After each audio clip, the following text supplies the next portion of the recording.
इस साल की प्रिपरेशन स्टार्ट हो चुकी है, चाहे आप बोर्ड्स देने वाले हो, चाहे आप नीट देने वाले हो। बोर्ड्स देने वाले बच्चों के लिए भी, नीट देने वाले बच्चों के लिए भी, और उन बच्चों के लिए भी जो इस साल दोनों देने वाले हैं, यानी कि बोर्ड भी देंगे और नीट 2026 के लिए भी प्रिपेयर कर रहे होंगे। इस बार मैक्सिमम बच्चे मात खाए बेटा जी स्पीड में और एक्यूरेसी में। 1 से सवा घंटा आप मान के चल रहे हैं, अगर 40 मिनट में हो जाना चाहिए तो 20-35 मिनट बच्चों के एक्स्ट्रा लग गए, जो 20-35 मिनट शायद उसे अपने फिजिक्स में लगाने थे। Hi students, welcome to NCERT NEET Adda 24/7। मेरा नाम है Bharti and I am your zoology educator. आप लोगों का इस साल की प्रिपरेशन स्टार्ट हो चुकी है, चाहे आप बोर्ड्स देने वाले हो, चाहे आप नीट देने वाले हो। तो ये वीडियो आप दोनों के लिए है, बोर्ड्स देने वाले बच्चों के लिए भी, नीट देने वाले बच्चों के लिए भी, और उन बच्चों के लिए भी जो इस साल दोनों देने वाले हैं, यानी कि बोर्ड भी देंगे और नीट 2026 के लिए भी प्रिपेयर कर रहे होंगे। अब बेटा जिन्होंने इस साल का नीट दिया होगा, है ना, अगर if I am talking about जो इस साल 12th पास आउट करे होंगे या ड्रॉपर होंगे, उन बच्चों को पता होगा कि इस साल का पेपर कैसा आया है ना, और उस पेपर से हमें क्या क्या सीखने को मिला है।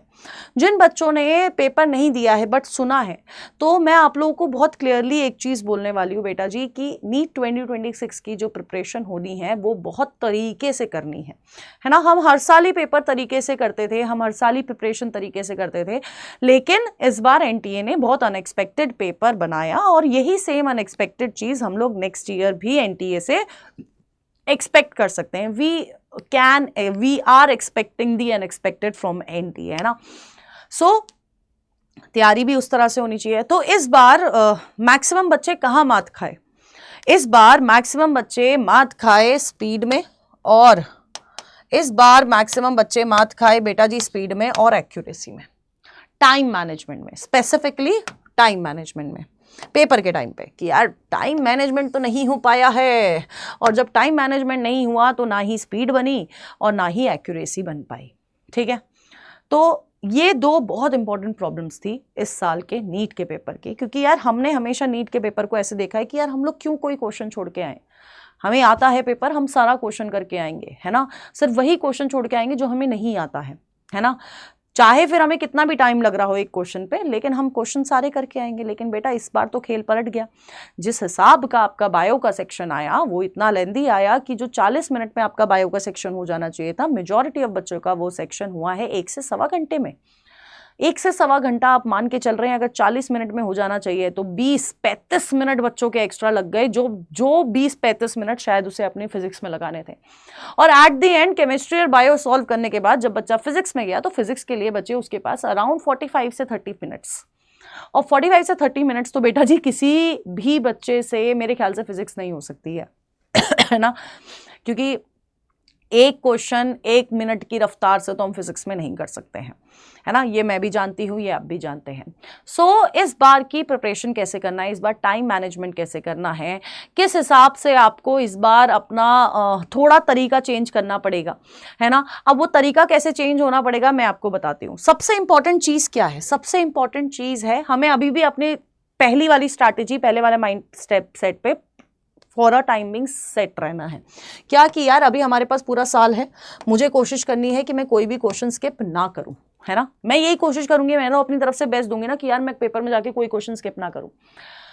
अब ये कैसे होगा? सबसे इंपॉर्टेंट, ये बच्चा इस तरह से होगा कि सबसे पहले सबसे इंपॉर्टेंट चीज ये है कि सब पहले ना हम लोग क्या करते थे, पहले हम लोग सिर्फ मॉक टेस्ट जब दे रहे हैं ना तभी अपना टाइमर सेट करते थे कि यार मॉक टेस्ट दूंगा तभी टाइम लगाऊंगा 30 मिनट का, या फिर जो भी है, अगर पूरा फुल लेंथ मॉक टेस्ट दे रहा हूँ, सारे सब्जेक्ट का दे रहा हूँ, तो मैंने 3 घंटे का मॉक टेस्ट लगाया है, टाइमर लगाया, उसके हिसाब से क्वेश्चन प्रैक्टिस करी है ना, मॉक टेस्ट लगाया है। लेकिन इस साल फ्रॉम डे 1 आप DPP सॉल्व कर रहे हैं। DPP में आपको 15 क्वेश्चन मिलते हैं।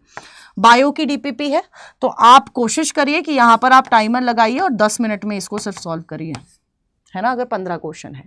ठीक है, फिजिक्स की DPP है, 15 क्वेश्चन है बेटा जी, आप टाइमर लगाइए, 20 मिनट में इसको सॉल्व करने की कोशिश करिए, है ना। केमिस्ट्री की DPP है, 15 क्वेश्चन है बेटा जी, और आप इसमें कोशिश करिए कि आप 15 मिनट में अपना केमिस्ट्री सॉल्व कर रहे हैं।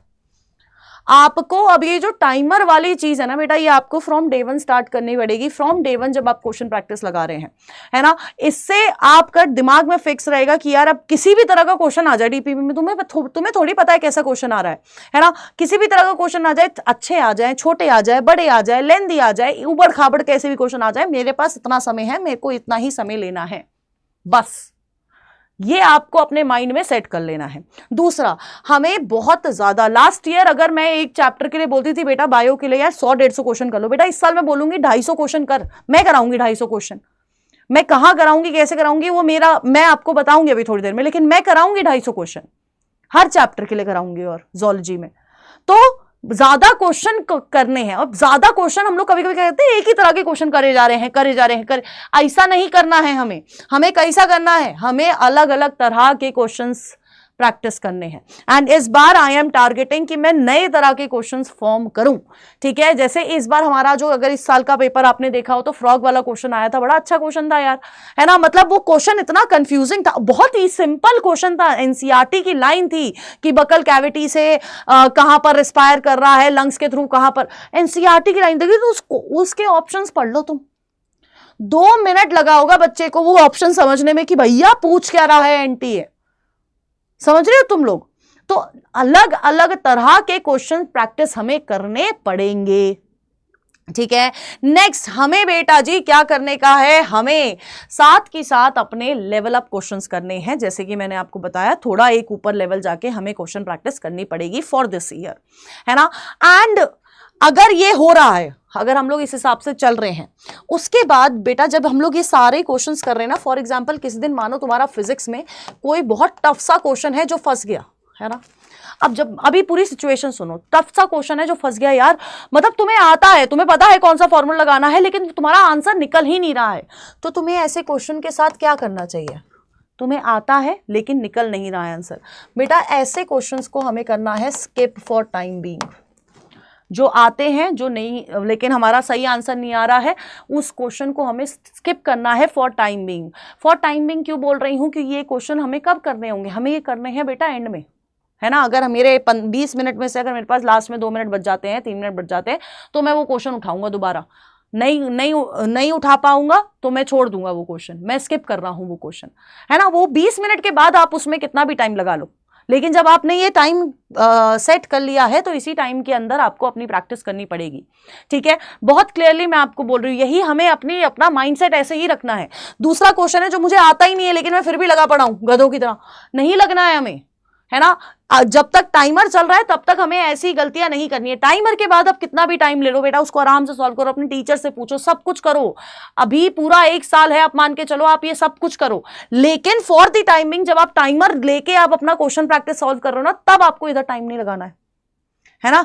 आपको टाइम कब लगाना है, जब आपका यार मेरा ये क्वेश्चन प्रैक्टिस थे, मैंने इतने सॉल्व कर लिए, मेरे से इतने सॉल्व नहीं हुए, जितने सॉल्व नहीं हुए वो करना बाद में, उस समय पे मत कर, क्योंकि वो आदत हमें पकड़नी पड़ेगी।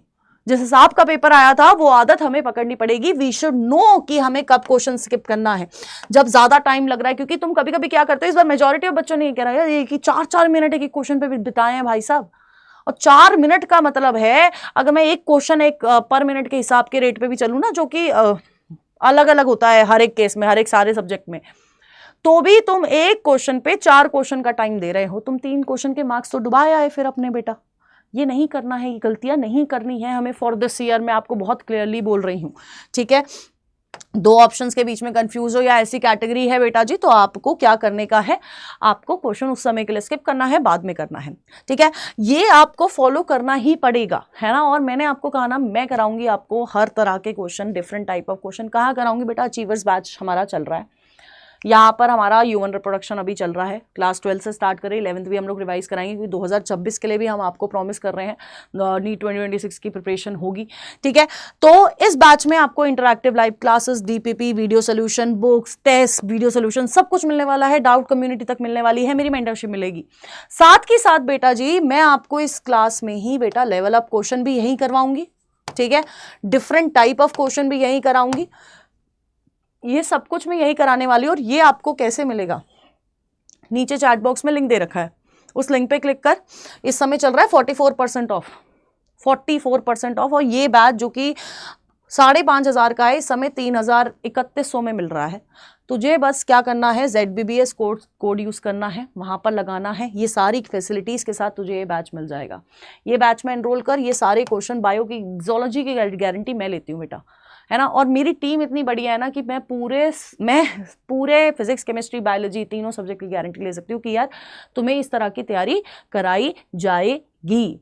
ठीक है, तो आपको क्या करना है, लिंक पे क्लिक करना है, ZBBS कोड लगा के ये कोर्स में एनरोल कर लेना है। या फिर आप अगर ड्रॉपर भी हो तो आपको 1 Pro महापैक आपको मिल रहा होगा वहाँ पर, ठीक है, वहाँ पर भी जाके अभी आपके इन बैचेस पे यही ऑफ चल रहा है, तो आप ZBBS कोड यूज़ करके एनरोल कर सकते हो इन आर बैचेस।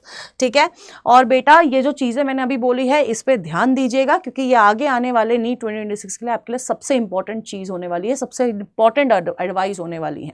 ठीक है, तो अब मिलते रहेंगे only on NCERT NEET Adda 24/7। And कल शाम को 6 बजे एक सेशन है human reproduction, female reproductive organ हम लोग करने वाले हैं, उसमें ज़रूर से जुड़िएगा। Till then tata bye bye, take care.